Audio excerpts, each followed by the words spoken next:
I'm Lynda Beaton. I am the mayor of the city of Manistee.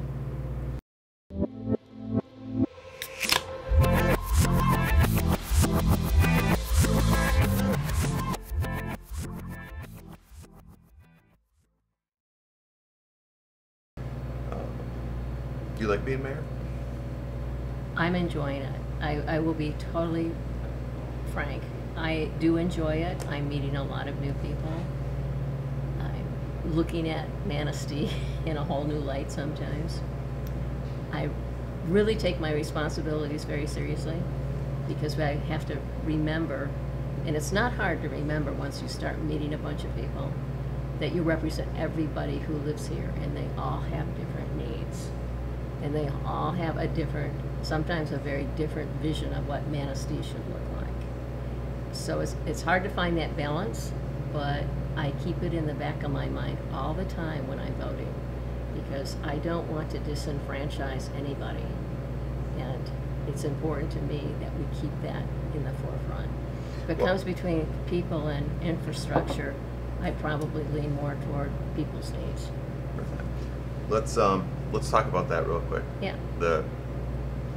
Your vision for Manistee. I mean, because as mayor, you should come to the table with a little bit of a vision of how you think the city should function, how it should look, how it should move forward into the future. You did want to touch on a few things: senior housing, short-term rentals, attraction of developers, and some of your volunteering.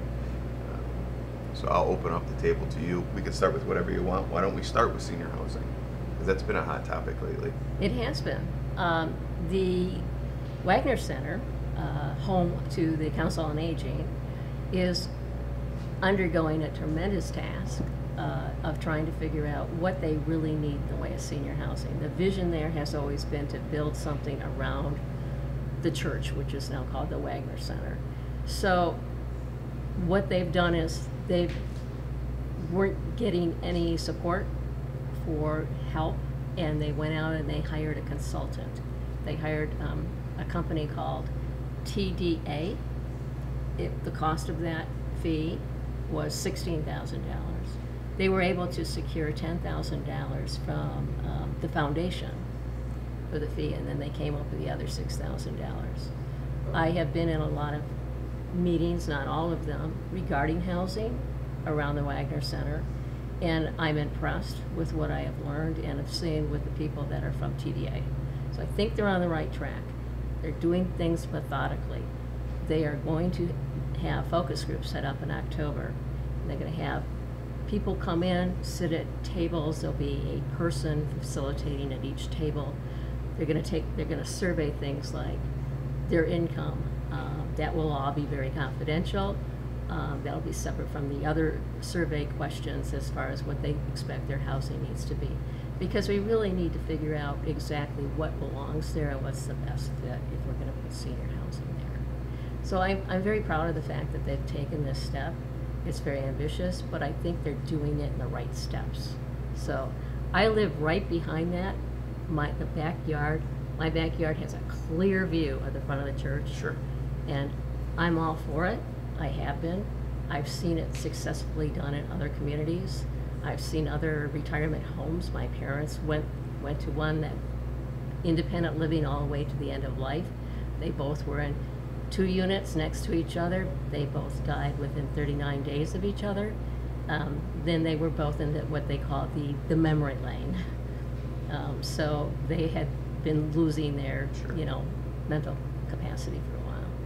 So, and they both lived in their 90s. So I'm anticipating that I can make it.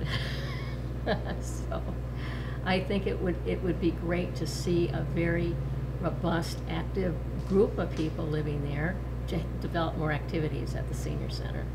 So I'm hopeful that it might take that direction as well. What about some of the housing that we currently have that's under the supervision of the city that needs to be? Are you talking about the Housing Commission? Mm-hmm. What are your thoughts on that? It's not good. I'll be straight up. It's really distressing to hear about the fact that we have a chronic bed bug problem since 2015. I was thinking about bringing that up. But I'm sorry, it's not acceptable. It shouldn't have been acceptable when it first started to become a huge problem. I don't know that they've really got a system to eradicate it. They have to stop it from coming in the door, so they need to really think about, you know, new tenants coming in, are they bringing anything? Because getting infected over and over again is not the answer. You can't treat a problem once it's already developed. You should be treating it on all fronts. I don't know how you treat it.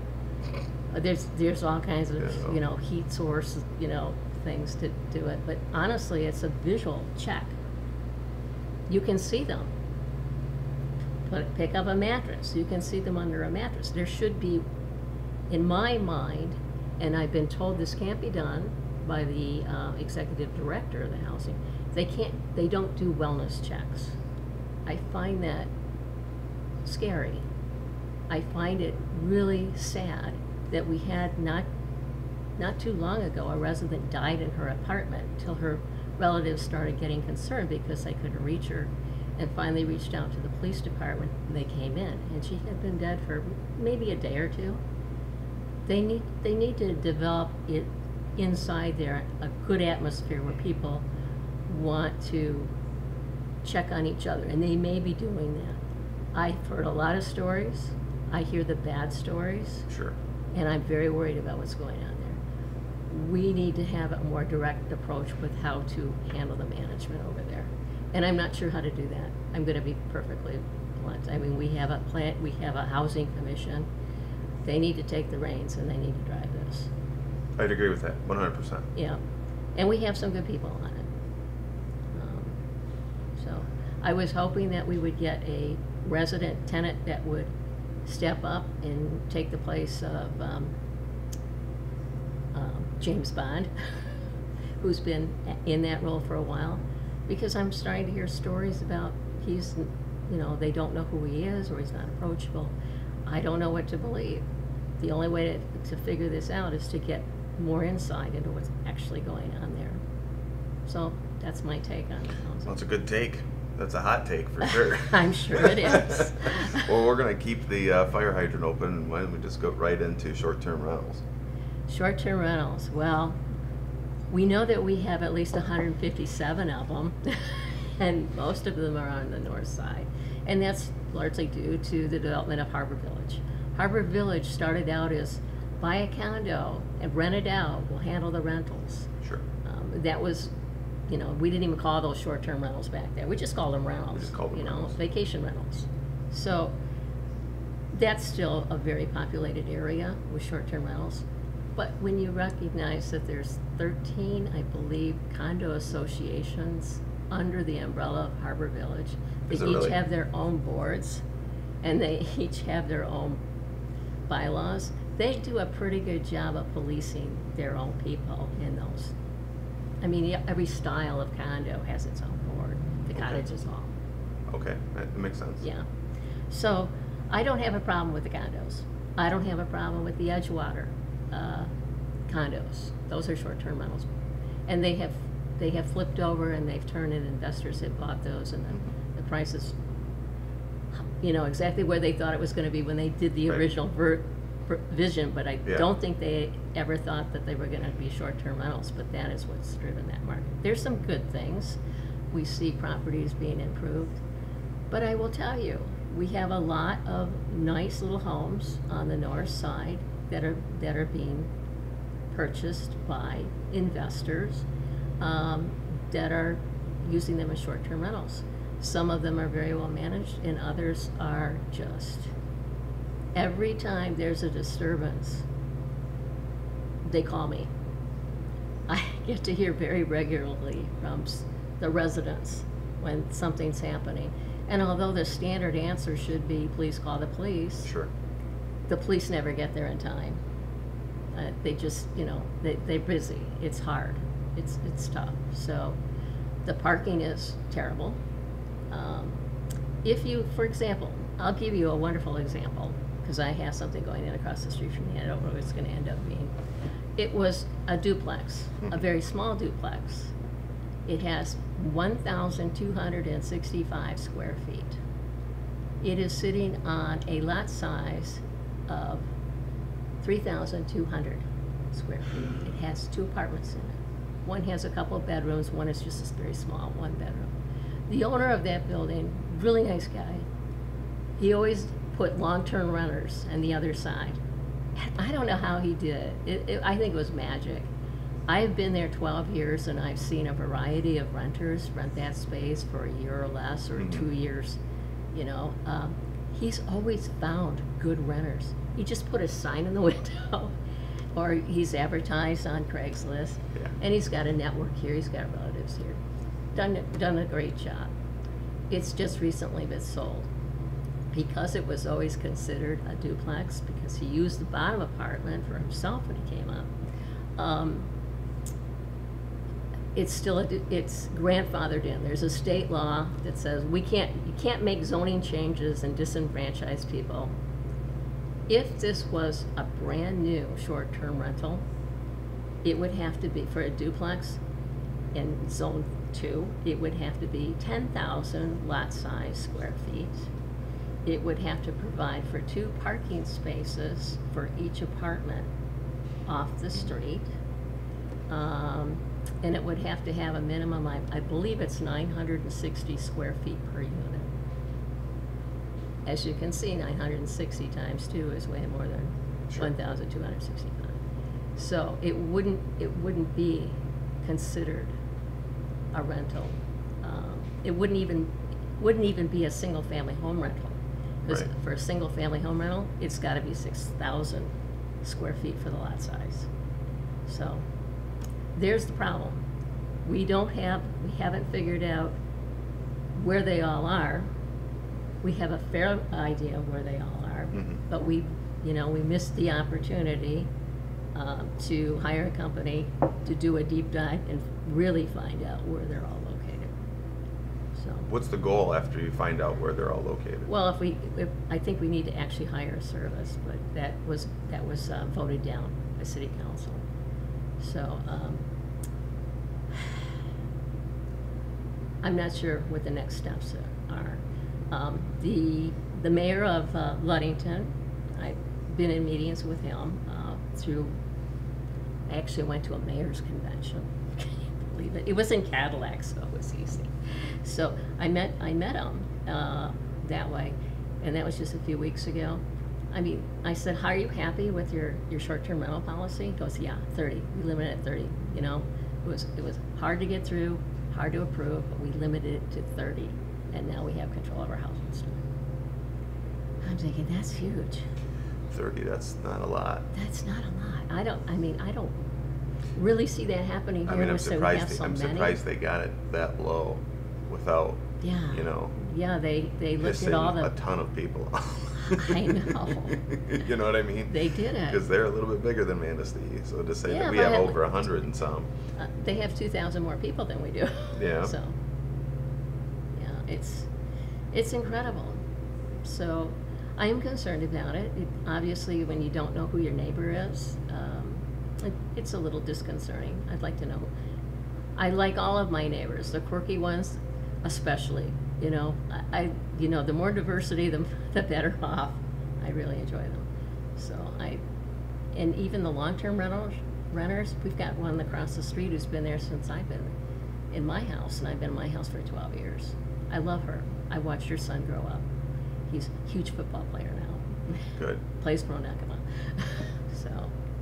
If you could say tomorrow, this is what I'd like the short-term rental situation to look like, what would that be for you in your eyes? For my personal beliefs, I really wanted to make sure that we identified where they all are, long-term and short-term rentals, only because I worry about their safety in passing those inspections. I want them to not, pack 20 people in a small house. I just want to make sure that everybody is safe and it's been inspected. That's my primary concern. Because if it's not safe in that house, say it catches on fire, then you've got a problem next door with people that didn't deserve that. So. Well, I know you got some really good news, but I did want to touch on the developer attraction. Is there a plan for that? Well, wanted Mark to touch? Mark Miller is working on that. I do think because we've managed to not complete or shoot down a couple of ideas that have come before the city, that I have heard that our reputation outside the city as far as developers goes, It's moving up.